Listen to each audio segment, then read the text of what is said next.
I just got my hands on my review unit of the Samsung Galaxy Note 10 Plus. This is the largest of two Note 10 phones that Samsung just launched. It goes on sale August 23rd for $1,100, but I've got it now, so let's unbox it and see what's inside. This is the Aura White color of the Note 10 Plus. That's the one I wanted, although Aura Blue looks really great too.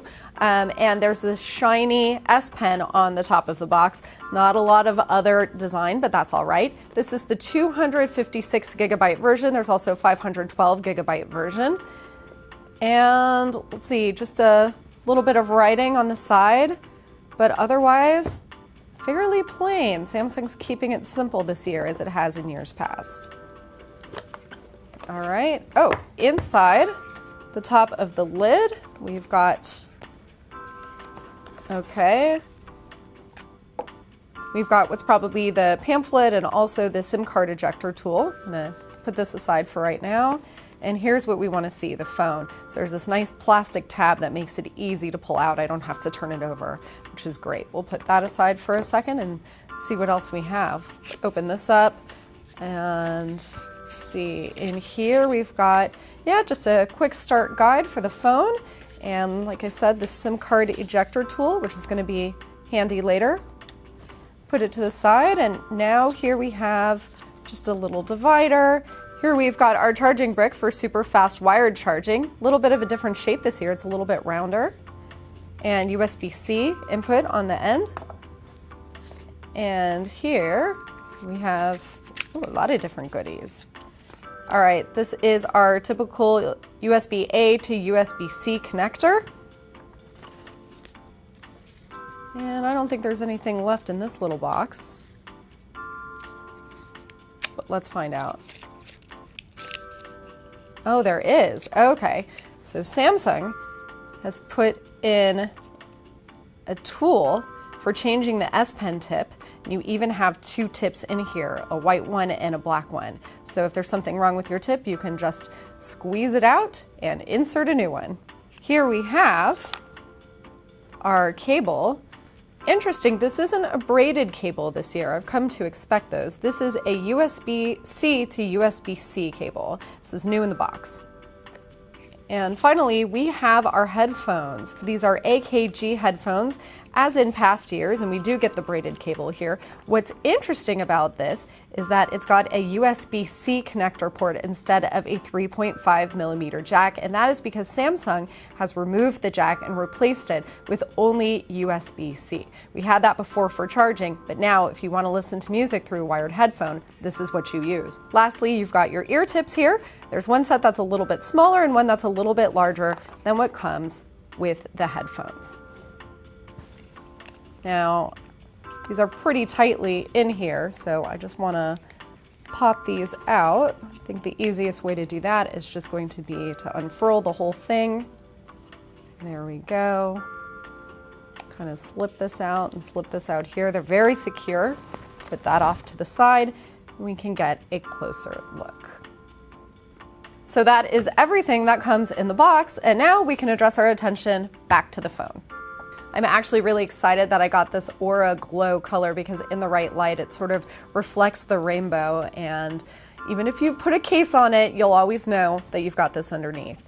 And that is with plastic on top. Samsung has given us a nice pull tab this year to make it really easy to take this plastic off. Back on the front, there is a piece of plastic that you could pull off. It's not quite the case of the Galaxy Fold, where pulling that off destroys the screen. This is a baked-in plastic screen protector that Samsung says you can keep on. If you pull it off, nothing bad's gonna happen. You can apply your own screen protector, but it is meant to be there. Now, the Galaxy Note 10 Plus has this beautiful 6.8-inch display. It is AMOLED, something that Samsung is calling dynamic AMOLED.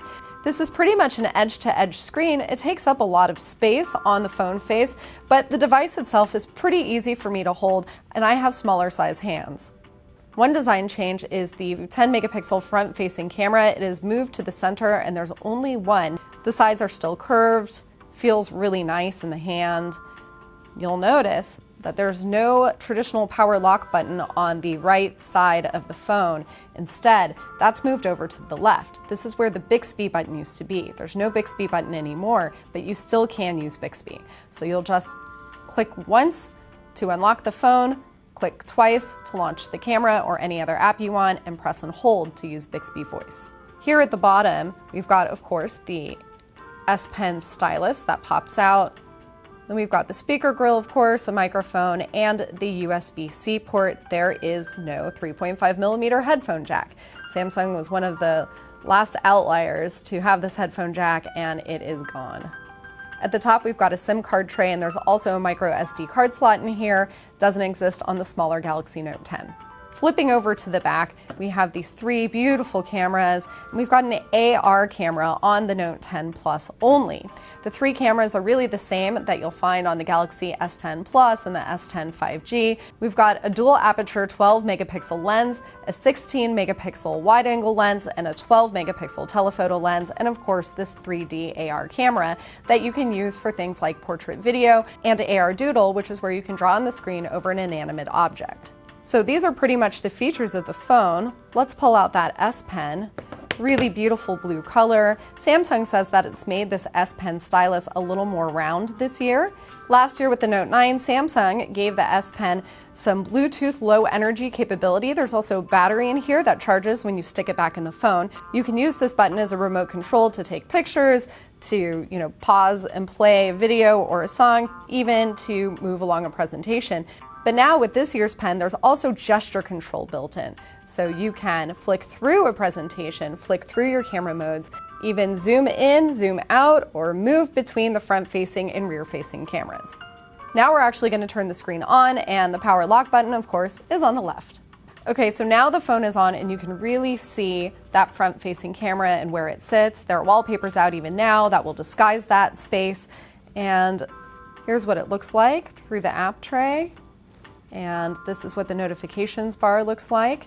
You've got a couple new options here, including Link to Windows, which is part of a new partnership between Microsoft and Samsung. And you, of course, have wireless power share, which lets you charge up another device using the battery on this one. And now I want to show you the power lock button, twice to open the camera, and then press and hold to launch Bixby Voice. Opening up the native camera app is really snappy. You've got a couple new modes here, including night mode, which is baked in. This is a standalone feature that will take a little bit longer to process night shots, but promises to make them clearer and more detailed. We see modes like this existing on the Pixel 4 and the Huawei P30 Pro, so really happy to see it in here.